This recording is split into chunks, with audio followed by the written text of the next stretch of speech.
Palavras que respiram.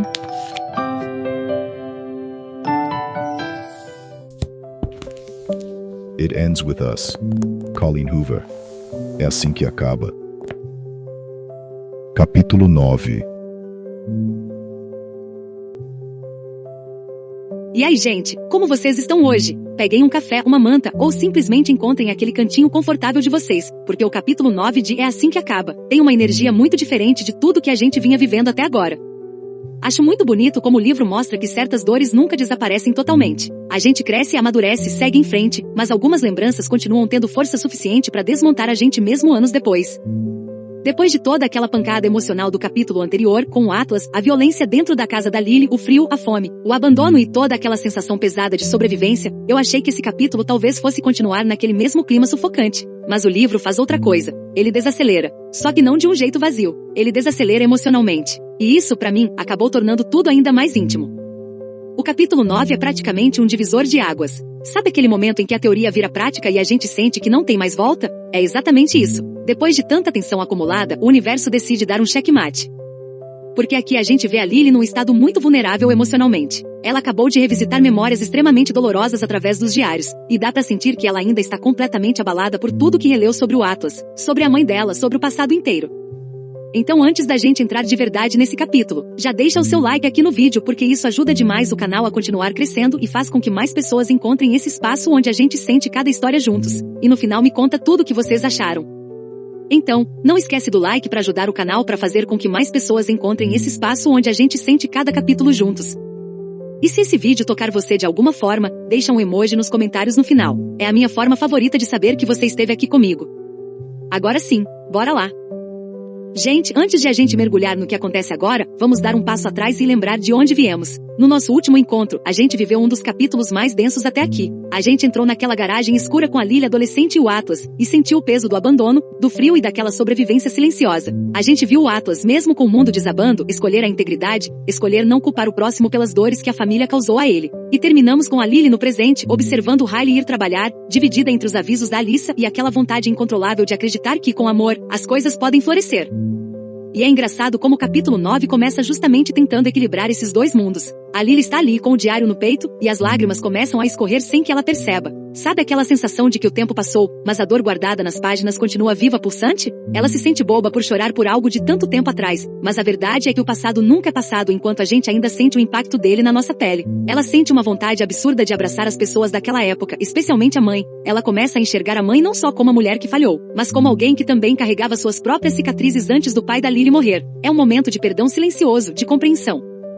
Mas a vida no presente bate a porta de um jeito muito rápido. Quando ela pega o celular, o coração dá aquele solavanco que a gente conhece bem. 4 mensagens perdidas do Riley. Ele estava ali perguntando se ela estava acordada, enviando até uma carinha triste porque ela não respondia, e em questão de segundos, a melancolia do diário dá lugar àquela eletricidade que só o Riley consegue provocar nela. Ele avisa que está subindo as escadas e a Lily, num reflexo que todas nós entenderíamos, pula da cama para conferir o rosto no espelho. Não é sobre vaidade, é sobre esse nervosismo de querer estar pronta para o encontro que a gente tanto esperou.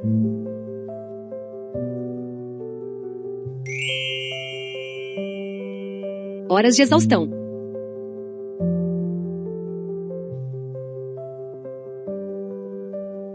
O capítulo começa exatamente naquele silêncio que fica depois que a gente fecha um diário antigo e percebe que o passado ainda mora dentro da gente. A Lily termina de ler as cartas e fica ali, parada, com o diário no peito, sentindo as lágrimas descendo sem nem perceber direito. E eu achei essa abertura muito forte porque ela não chora só por ela mesma. Ela começa a pensar na mãe, e isso muda muita coisa. Porque durante boa parte da história até agora, a gente acompanha a Lily olhando para a mãe muito mais através da dor e da frustração. Mas aqui parece que pela primeira vez ela começa a enxergar a dimensão completa do sofrimento daquela mulher. Não como alguém perfeito. Não como alguém inocente de tudo. Mas como alguém que também viveu anos dentro de uma relação extremamente destrutiva. Acho isso muito humano. Porque às vezes a maturidade faz exatamente isso com a gente. Faz a gente revisitar situações antigas com outros olhos. Então a Lily pega o celular pensando em ligar para a mãe, mas ela percebe que o telefone estava no silencioso. E tinha 4 mensagens do Riley esperando por ela. E gente, eu preciso admitir, eu achei essa cena muito fofa. Porque ele tinha mandado mensagem perguntando se ela estava dormindo. Depois responde sozinho. Depois chama ela de novo. E termina mandando literalmente uma carinha triste. É uma coisa tão simples, mas ao mesmo tempo tão íntima, sabe? Porque mostra um lado do Riley que a gente quase não vê. Um lado mais vulnerável, mais carente, quase inseguro. E a reação da Lily também entrega muito, porque ela fica animada imediatamente. O coração acelera, ela sorri sozinha, e ao mesmo tempo fica até irritada consigo mesma por estar tão feliz daquele jeito. Porque no fundo ela ainda tenta manter aquela ideia de que isso entre eles é só um teste. Só que emocionalmente, ela já está muito mais envolvida do que gostaria de admitir. Quando a porta se abre, a imagem do Riley não é a daquele homem impecável e charmoso que a gente costuma ver. Ele parece estar no limite físico dele. Sabe quando alguém se arrasta no último degrau por puro cansaço? Os olhos vermelhos, as olheiras profundas. Ele se joga nos braços dela, enterrando o rosto no pescoço da Lily e soltando um que cheirosa, que parece ser o único conforto que ele teve o dia todo. Ele está exausto. Acabou de sair de uma cirurgia de 18 horas. 18 horas em pé, focando cada milímetro de movimento para salvar uma vida. É algo que a gente mal consegue imaginar o peso, né? E o que eu achei mais bonito nessa cena é a vulnerabilidade dele. O Riley, que é sempre tão intenso e dominante, agora está ali, com os braços moles, tirando os sapatos com dificuldade. Ele diz algo que me pegou de jeito. Ele confessa que sabe que a Lily deve estar esperando a tal da ação, mas que ele não tem energia para nada além de estar com ela. Ele diz que por algum motivo dorme melhor quando ela está por perto. É um momento em que a atração física dá espaço para algo muito mais íntimo, a paz. Eles se acomodam na cama, dividindo o mesmo travesseiro, um de frente para o outro. A Lily fica ali, observando o rosto dele enquanto ele fecha os olhos. Ela percebe que ele tem o tipo de rosto em que é fácil se perder, e sente esse privilégio de poder olhar para ele sem precisar desviar os olhos. Mas ao mesmo tempo, ela se policia. Ela lembra a si mesma, é um teste. Ela ainda tenta manter uma barreira emocional, tentando não se entregar por completo. Mas aí vem o gesto de cuidado dela. Ela levanta, pega um hidratante e começa a massagear as mãos dele. Aquelas mãos que trabalharam por 18 horas seguidas. É um momento sensorial tão rico. O cheiro do creme, o toque suave, a pressão dos polegares na palma da mão dele. O Riley geme de alívio, e a gente consegue visualizar essa tensão saindo do corpo dele através do toque dela. Ela massageia os ombros, o pescoço, as costas. É um cuidado que transborda carinho puro. Gente, imagina essa cena. A madrugada silenciosa, o apartamento meio escuro, ela correndo pro banheiro para conferir o rosto porque ele está chegando, o coração disparando, e ao mesmo tempo, ela tentando controlar essa ansiedade que ela sente sem saber que o cara que ela tá gostando, está prestes a encontrar ela no apartamento dela. E então ela abre a porta, e ele aparece completamente acabado. O jeito que o livro descreve o Riley aqui muda totalmente a atmosfera sensual que normalmente existe entre os dois. Porque ele não chega sedutor, não chega confiante, não chega intenso, muito pelo contrário. Ele chega exausto, os olhos vermelhos, olheiras profundas, o corpo pesado, ele ali, tentando subir os últimos degraus quase sem energia nenhuma. Quando eles entram no quarto, o clima continua extremamente íntimo, mas de um jeito diferente, muito mais silencioso, muito mais delicado. A Lily percebe que ele ainda está usando o uniforme hospitalar, e quando pergunta o que aconteceu, ele conta que acabou de sair de uma cirurgia de 18 horas. 18 horas. E sinceramente, só de imaginar isso eu já fico cansada. Porque o livro faz questão de mostrar que o Riley não está reclamando. Muito pelo contrário. Ele até fala com orgulho sobre a cirurgia, sobre como foi algo importante, inovador, algo que provavelmente seria estudado depois. Dá pra perceber o quanto ele ama o que faz. Só que o corpo dele já não acompanha mais o mesmo ritmo. E aí vem uma parte que eu achei muito bonita. Porque ele olha pra Lily e basicamente admite uma coisa muito simples. Ele só queria dormir perto dela. E sinceramente, tem algo muito íntimo nisso. Muito mais íntimo até do que sexo. Porque dormir perto de alguém exige um tipo diferente de vulnerabilidade. Principalmente para alguém como Riley, que vive tentando controlar tudo ao redor dele o tempo inteiro. E a Lily percebe isso. E eu achei isso muito interessante porque pela primeira vez a gente vê o peso real da profissão dele. Às vezes o livro coloca tanto foco na tensão romântica entre os dois que a gente até esquece que esse homem passa horas tentando salvar vidas dentro de uma sala de cirurgia. Isso porque quando eu compartilho aqui com vocês tudo o que acontece no livro, a gente acaba enxergando esses dois lados tão ambíguos do Riley o tempo inteiro. Ao mesmo tempo em que ele demonstra atitudes impulsivas e emocionalmente confusas, também dá pra perceber que no fundo, ele é alguém extremamente focado nos próprios objetivos. Pelo menos é isso que a profissão dele transmite pra gente. Porque não dá pra negar que ele realmente parece ser um neurocirurgião de renome, daqueles que vivem completamente dedicados ao trabalho e que entregam praticamente a própria vida à profissão. Então quando ele abraça Lily e enterra o rosto no pescoço dela, não parece só desejo. Parece descanso. Parece alguém finalmente podendo baixar a guarda por alguns minutos. E eu gostei muito de ler isso, sabe? E eu acho muito interessante como esse capítulo inteiro trabalha uma ideia muito forte. Às vezes o carinho toca lugares que o desejo sozinho não consegue alcançar. Porque o Riley parece profundamente afetado pelo fato de alguém finalmente cuidar dele sem pedir nada em troca.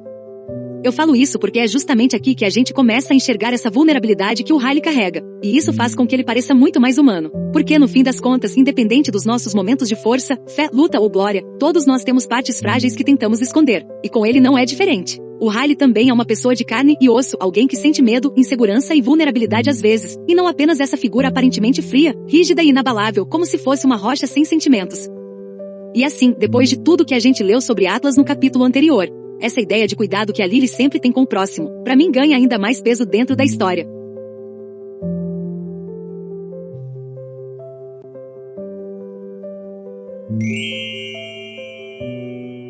O vício mais perigoso.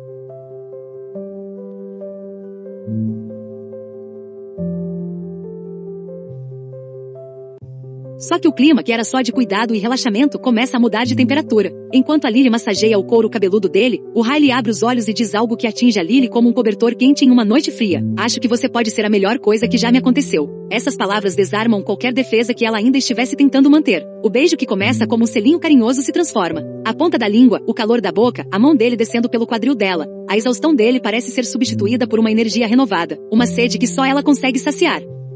E gente, dá pra sentir exatamente o impacto disso nela. Porque não parece uma frase jogada ao vento, não parece cantada, não parece provocação. Parece verdade. E talvez seja justamente isso que deixa tudo tão intenso.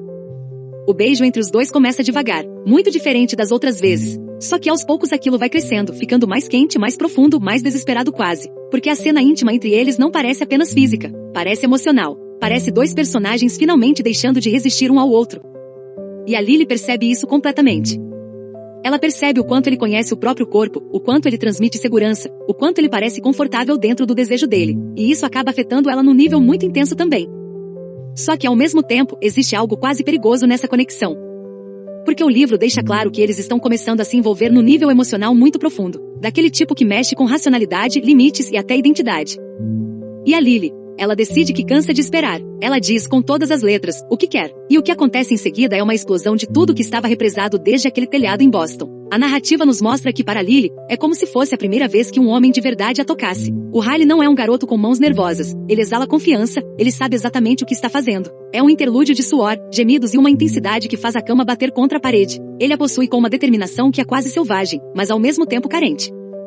Quando tudo termina, o silêncio que fica no quarto é diferente. Eles demoram a conseguir se mexer. O Riley se apoia nos antebraços, olha para ela e a gente vê nos olhos dele algo que ainda não sabemos explicar o que é. Uma mistura de choque e realização. Ele admite, você tinha razão. Ele lembra do que ela disse antes, sobre uma vez não ser o suficiente, sobre ela ser como uma droga. Mas ele vai além e diz que ela não é apenas uma droga. Ela é o tipo de droga mais viciante de todos. E aí vem o momento em que o clima muda completamente outra vez. Porque depois que ela termina a massagem, os dois ficam deitados lado a lado, naquele silêncio confortável de madrugada. Até que o Riley olha pra ela e fala uma coisa que desmonta completamente a Lily emocionalmente. Ele diz que talvez ela seja a melhor coisa que já aconteceu na vida dele. Tipo, o livro não transforma a cena em algo puramente físico. Ele volta imediatamente pro emocional, pro silêncio depois da intensidade. Os dois ficam deitados sem conseguir nem se mover direito. O quarto silencioso. A respiração pesada. Aquela sensação estranha de quando algo muda entre duas pessoas e os dois sabem disso. E então o Riley olha pra Lily e fala sobre uma coisa que ela tinha dito antes. Sobre ela ser como uma droga. Só que ele completa dizendo que ela é o tipo mais viciante de todos. E sinceramente, essa frase ficou ecoando muito na minha cabeça depois que terminei o capítulo. Porque dependendo da forma como a gente lê, ela pode soar extremamente romântica. Ou extremamente perigosa. E acho que é justamente isso que faz o livro funcionar tão bem. Ele nunca entrega emoções simples. E é com essa frase ecoando que o capítulo termina, deixando a gente sem fôlego. O Riley finalmente admitiu que está viciado. E a Lily? Ela conseguiu o que queria, mas será que ela está pronta para o que vem com esse tipo de vício?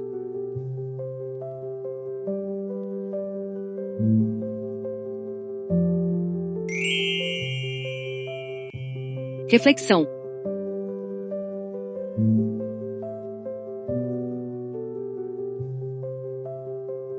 Vocês já se sentiram como Riley, achando que tinham o controle de uma situação que seria só uma vez e descobriram que estavam completamente rendidos? O que vocês acham dessa entrega total entre eles agora? Será que esse vício é o que vai sustentar a relação ou é justamente o que vai tornar tudo mais perigoso? Olha, eu vou confessar uma coisa pra vocês. Esse capítulo me deixou com uma sensação muito estranha no final. Porque ao mesmo tempo em que ele é extremamente romântico, ele também me passa uma sensação de intensidade emocional muito grande. E eu não estou falando isso como algo necessariamente ruim, mas é impossível não perceber o quanto a Lily e o Riley parecem começar a se tornar emocionalmente dependentes um do outro muito rápido. E eu acho interessante comparar isso com o capítulo anterior. Porque no capítulo 8 a gente viu o Atlas e a Lily criando uma conexão baseada em sobrevivência, acolhimento e silêncio. Já aqui com o Riley existe quase um incêndio emocional acontecendo o tempo inteiro. Tudo entre eles parece intenso demais, forte demais, viciante demais. E talvez seja justamente isso que atraia tanto a Lily. Porque depois de crescer dentro de uma casa onde amor e dor muitas vezes pareciam caminhar juntos, será que parte dela acaba associando intensidade emocional com profundidade? Eu não sei. Mas eu quero muito saber o que vocês acharam disso. Vocês sentiram esse capítulo como algo extremamente romântico? Ou sentiram que existe uma intensidade emocional começando a crescer rápido demais entre os dois? E sobre o Riley, vocês acham que ele realmente está se permitindo amar a Lily de forma sincera? Ou acham que existe algo nele que ainda parece emocionalmente estável? Porque honestamente, tem momentos em que ele parece extremamente doce, extremamente vulnerável, quase desesperado por carinho. Mas ao mesmo tempo, existe uma intensidade nele que às vezes até assusta um pouco. E eu acho que o livro faz isso de propósito. Então me conta tudo aqui nos comentários porque eu quero muito saber o que vocês sentiram lendo esse capítulo. E se você não souber exatamente o que comentar hoje, me deixa pelo menos um emoji aqui embaixo. Talvez um coração branco, quem sabe um emoji de foguinho, para simbolizar essa madrugada tão intensa entre eles. E não esquece do like, de se inscrever no canal e ativar as notificações pra gente continuar vivendo essa história juntos. Me contem aqui embaixo, quero saber as teorias de vocês. Se você está no time que acha que esse é o começo de um grande amor, ou se você está sentindo que esse vício pode custar caro. E isso para ambos, diga-se de passagem.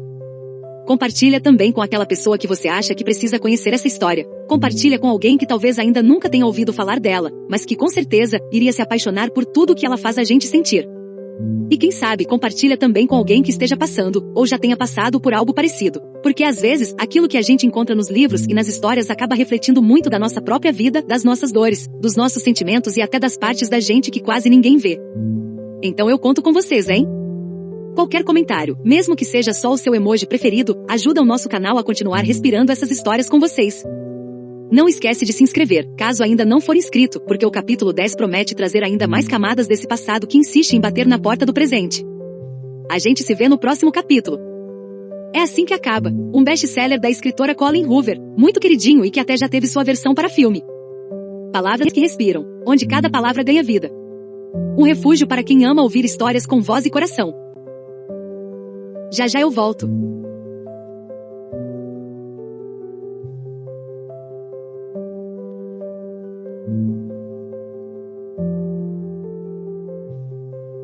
Continua.